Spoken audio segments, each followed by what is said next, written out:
High বন্ধুরা, পূজার kitchen জোনে সকলকে স্বাগতম। আজকে বানাবো নতুন স্বাদের একটি চিকেন রেসিপি। এই রেসিপিটা বানানোর জন্য আমি এখানে 300 গ্রাম চিকেন নিয়েছি, আর নিয়েছি টক দই, আদা রসুন বাটা, সামান্য গোলমরিচ গুঁড়ো, আর নিয়েছি সামান্য পরিমাণে নুন। এগুলোকে ভালো করে ম্যারিনেট করে আধা ঘন্টার জন্য রেখে দেব।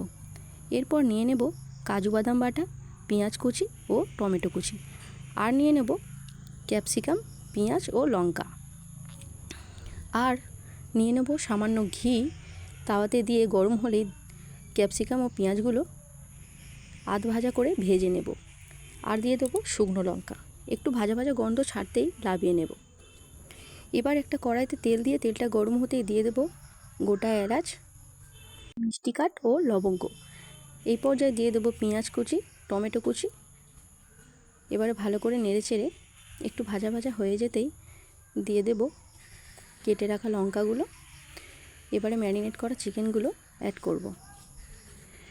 এই পর্যায়ে ভালো করে আরও কষিয়ে নিতে হবে। এরপর দিয়ে দেবো সামান্য পরিমাণে গুঁড়ো লঙ্কা, আরও ভালো করে নেড়ে চেড়ে নিয়ে নেব। সামান্য তেল ছাড়তেই দিয়ে দেব ধনে গুঁড়ো ও জিরে গুঁড়ো। এরপর আরও ভালো করে কষিয়ে নেব, দিয়ে দেবো কাজু বাদাম বাটা। এই পর্যায়ে দিয়ে দেব ক্যাপসিকাম ও পেঁয়াজ ও শুকনো লঙ্কা ভেজে রেখেছিলাম, সেটাকে অ্যাড করলাম। এই পর্যায়ে তেল ছাড়তে দিয়ে দেবো জল কম পরিমাণেই। এবার কিছুক্ষণ ফোটার পর রেডি হয়ে গেল নতুন স্বাদের চিকেন। এই নতুন স্বাদের চিকেন এখন খাওয়ার জন্য একেবারেই রেডি। সামান্য একটু লেবুর রস ছড়িয়ে দিলেই। এটা লুচি, পরোটা, রুটির সাথে দুর্দান্ত লাগে খেতে। আরও ভালো ভালো রেসিপি পেতে আমার চ্যানেলটিকে সাবস্ক্রাইব করে পাশে থেকো।